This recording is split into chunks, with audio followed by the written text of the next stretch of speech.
4 सितंबर 2023 को शाम को 4:58 पर सबसे शुभ ग्रह देवगुरु बृहस्पति मेष राशि में वक्री गति शुरू करने वाले हैं। देवगुरु बृहस्पति का मेष राशि में वक्री होना 31 दिन तक जारी रहेगा। तो देवगुरु बृहस्पति की यह वक्री अवस्था हमारी 12 राशियों पर क्या प्रभाव डालेगी? प्रथम की 6 राशियों के बारे में हम कल की वीडियो में चर्चा कर चुके हैं। अंतिम 6 राशियों के बारे में, जिसमें तुला, वृश्चिक, धनु, मकर, कुंभ, मीन, इन 6 राशियों के बारे में हम आज की वीडियो में चर्चा करेंगे। साथ ही इन्हें क्या कार्य कर इस माह को शुभ करना चाहिए, इन सब विषयों पर भी हम इस वीडियो में चर्चा करने वाले हैं। तो आप वीडियो के अंत तक मेरे साथ बने रहें और जो नए व्यूअर्स चैनल पे हैं, चैनल को आप जरूर सब्सक्राइब करें।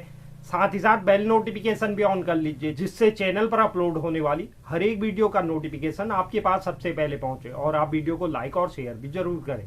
तो चलिए शुरुआत करते हैं और सर्वप्रथम बात करते हैं तुला राशि की। तुला राशि के लिए देवगुरु बृहस्पति तीसरे और छठे भाव के स्वामी होते हैं। इस वक्री अवस्था के दौरान दाम्पत्य जीवन और व्यवसाय में साझेदारी के सप्तम भाव पर देवगुरु बृहस्पति वक्री अवस्था में होंगे। यहाँ पर बैठे हुए देवगुरु बृहस्पति की दृष्टियां आपके लग्न, तीसरे और 11वें भाव पर रहने वाली है। यह वक्री अवस्था आपके पराक्रम में वृद्धि लेकर आएगी, आपके संचार कौशल को अच्छा करेगी। वहीं सामाजिक तौर पर आपके मान सम्मान में यह वक्री अवस्था वृद्धि लेकर आने वाली है। इस समय अवधि में आप लोगों पर हावी रहेंगे। देवगुरु बृहस्पति इस समय अवधि में आपकी कई क्षेत्रों में इच्छाओं की पूर्ति करेंगे। हालांकि कुछ मामलों में इस वक्री अवस्था के नकारात्मक परिणाम भी देखने को मिलेंगे। आपके वैवाहिक जीवन में मतभेद हो सकता है। जिनका तलाक का मामला चल रहा है उनके लिए यह समय अवधि और अधिक मुश्किल होगी। आपके हिम्मत और आत्मविश्वास में कमी देखी जाएगी। अगर आप शादी करने की सोच रहे थे तो आप उस निर्णय पर दोबारा से विचार करें। आपको स्वास्थ्य समस्याओं में लीवर, मधुमेह और हार्मोन विकार जैसी समस्याएं उत्पन्न हो सकती हैं। सेहत को लेकर जरूर सतर्क रहें। वहीं छोटे भाई बहनों के साथ भी आपके संबंध खराब हो सकते हैं। इस वक्री अवस्था को शुभ करने के लिए भगवान विष्णु को बृहस्पतिवार के दिन पीले लड्डुओं का भोग लगाएं। बात करते हैं वृश्चिक राशि की। वृश्चिक राशि के लिए देवगुरु बृहस्पति दूसरे और 5वें भाव के स्वामी होते हैं। इस वक्री अवस्था के दौरान रोग, ऋण, रिपु के 6ठे भाव पर देवगुरु बृहस्पति वक्री अवस्था में होंगे। यहाँ पर बैठे हुए देवगुरु बृहस्पति की दृष्टियां आपके दूसरे, 10वें और 12वें भाव पर रहने वाली है। जहां देवगुरु बृहस्पति आपको पैतृक संपत्ति से लाभ दिलाएंगे, वहीं आपकी वाणी में थोड़ी सी कठोरता इस समय अवधि में देवगुरु बृहस्पति दे सकते हैं। वहीं कार्य क्षेत्र में आपके सहयोगी आपका भरपूर सहयोग करेंगे। आपको अपने बड़े यानी कि अपने सीनियरों का भरपूर सहयोग प्राप्त होगा। हालांकि कुछ मामलों में कार्य क्षेत्र में भी आपको कुछ मुश्किलें आ सकती हैं। धार्मिक कार्यों में आपका धन व्यय हो सकता है। परिवार में कई प्रकार की समस्याएं, मतभेद या विवाद की स्थितियां बन सकती है। शिक्षा या उच्च शिक्षा से जुड़े हुए निर्णयों को ध्यान से लें। बात करते वक्त अपने शब्दों पर नियंत्रण रखें, क्योंकि आपके मुंह से ऐसे शब्द निकल सकते हैं जो दूसरों के दिल को ठेस पहुंचा सकते हैं। फिजूल खर्ची से बचना होगा, अन्यथा आपको कर्ज लेना पड़ सकता है। इस वक्री अवस्था को शुभ करने के लिए ओम ब्रीम बृहस्पति नमः मंत्र का प्रतिदिन 108 बार जाप करें। बात करते हैं धनु राशि की। धनु राशि के लिए देवगुरु बृहस्पति लग्न भाव और चतुर्थ भाव के स्वामी होते हैं। इस वक्री अवस्था के दौरान शिक्षा, संतान और रोमांच के 5म भाव पर देवगुरु बृहस्पति वक्री अवस्था में होंगे। देवगुरु बृहस्पति की यह वक्री अवस्था आपको संतान पक्ष से कोई शुभ समाचार दे सकती है। देवगुरु बृहस्पति यहाँ पर बैठकर अपनी दृष्टियों से आपके लग्न भाव, 9म भाव और 11 भाव को देखने वाले हैं, जिसके कारण इस समय अवधि में आपको भाग्य का साथ मिलता हुआ दिखाई दे रहा है। आर्थिक तौर पर भी आपको अचानक से लाभ हो सकता है। आपकी कई इच्छाएं भी पूरी होंगी। देवगुरु बृहस्पति सामाजिक तौर पर आपके सम्मान में वृद्धि करेंगे। हालांकि आपको सेहत पर इस समय अवधि में विशेष रूप से ध्यान देना चाहिए, क्योंकि वजन बढ़ना, फैटी लीवर होना, मधुमेह या हार्मोन असंतुलन जैसी समस्याएं आपको हो सकती हैं। साथ ही माता के सेहत पर भी ध्यान दें। माता के साथ किसी प्रकार के भी मतभेद से बचें। अगर आप संतान की कामना कर रहे थे या जिन्हें संतान पाने में रुकावटें पैदा हो रही हैं, उन्हें भी इस समस्या का इस दौरान समाधान मिल पाएगा। प्रेम जीवन में समस्याएं बढ़ सकती हैं। छात्रों को पढ़ाई से जुड़े हुए निर्णयों को समझदारी के साथ लेना चाहिए। इस वक्री अवस्था को शुभ करने के लिए ओम ग्राम ग्रीम ग्रोम सह गुरुवे नमः मंत्र का प्रतिदिन 108 बार जाप करें। बात करते हैं मकर राशि।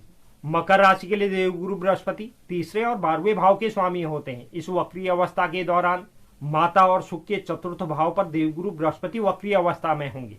यहाँ पर बैठे हुए देवगुरु बृहस्पति की दृष्टियां आपके अष्टम, दशम और द्वादश भाव पर रहने वाली है। इस वक्री अवस्था के दौरान आपको अपने माता के स्वास्थ्य पर ध्यान देना चाहिए, क्योंकि इस समय अवधि में उनके सेहत पर बुरा प्रभाव पड़ सकता है या आपके अपने माता के साथ संबंध खराब हो सकते हैं। हालांकि इस समय अवधि में आपके परिवार में कोई धार्मिक कार्य आयोजित हो सकता है, जिसके कारण घर में खुशियां रहेंगी। इस वक्री अवस्था के दौरान आपको अपने माता की सेवा करनी चाहिए, इससे आपको लाभ प्राप्त होगा। देवगुरु बृहस्पति इस समय अवधि में आपको पुरानी की गई गलतियों पर सोच विचार करने का मौका देने वाले हैं, जिन्हें आप गलतियों में सुधार कर अपने जीवन को आगे के लिए अच्छा बना सकते हैं। अगर आप नया घर लेने की सोच रहे थे या घर बनवाने की सोच रहे थे, तो उसके लिए यह समय सही नहीं कहा जा सकता, इसलिए थोड़ा सा इंतजार कर लें।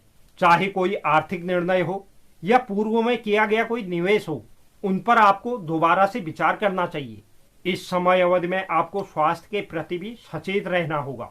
इस वक्री अवस्था को शुभ करने के लिए गुरुवार के दिन विष्णु सहस्त्रनाम का पाठ जरूर करें। बात करते हैं कुंभ राशि की। कुंभ राशि के लिए देवगुरु बृहस्पति दूसरे और 11वें भाव के स्वामी होते हैं। इस वक्री अवस्था के दौरान छोटे भाई बहन, पराक्रम और संचार के तृतीय भाव पर देवगुरु बृहस्पति वक्री अवस्था में होंगे। यहाँ पर बैठे हुए देवगुरु बृहस्पति की दृष्टियां आपके सप्तम, नवम और एकादश भाव पर रहने वाली है। बिजनेस के लिए यह वक्री अवस्था काफी लाभदायक सिद्ध रहेगी। इस समय अवधि में आपको अनेक स्रोतों से लाभ की प्राप्ति होने वाली है। भाग्य का भी भरपूर सहयोग आपको प्राप्त होगा, जिसके कारण आपके बहुत सारे काम बनेंगे। देवगुरु बृहस्पति के कारण आप किसी धार्मिक यात्रा पर भी इस समय अवधि में जा सकते हैं। हालांकि देवगुरु बृहस्पति एक ऐसे ग्रह है जो आपकी आर्थिक स्थिति को नियंत्रित करते हैं। इसके परिणाम स्वरूप देवगुरु बृहस्पति की वक्री स्थिति का प्रभाव सीधे तौर पर आपके आर्थिक जीवन पर पड़ने वाला है।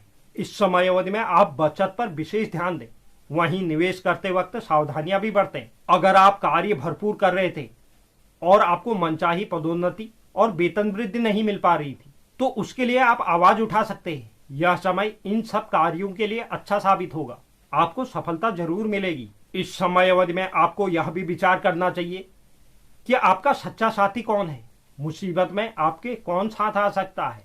इसकी पहचान देवगुरु बृहस्पति आपको करवाने वाले हैं। वहीं इस समय अवधि के दौरान आप अपने शब्दों पर नियंत्रण जरूर रखें, क्योंकि आपके मुंह से कोई ऐसी बात निकल सकती है जो आपके लिए परेशानी खड़ी कर सकती है।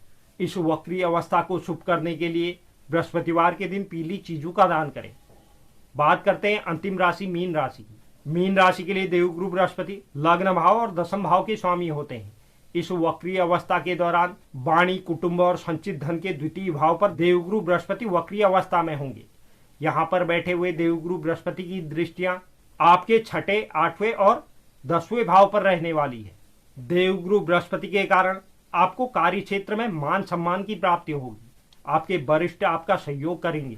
सहकर्मियों से भी पूर्ण सहायता मिलने की उम्मीद बन रही है। वहीं पैतृक संपत्ति आपको लाभ दिला सकती है, लेकिन आपको अपने सेहत पर इस समय अवधि में विशेष रूप से ध्यान देना चाहिए, क्योंकि आपको सेहत से संबंधित कोई समस्या हो सकती है, जिसमें फैटी लीवर, वजन बढ़ने की समस्या, शुगर या हार्मोन्स से संबंधित कोई समस्या आपको परेशान कर सकती है।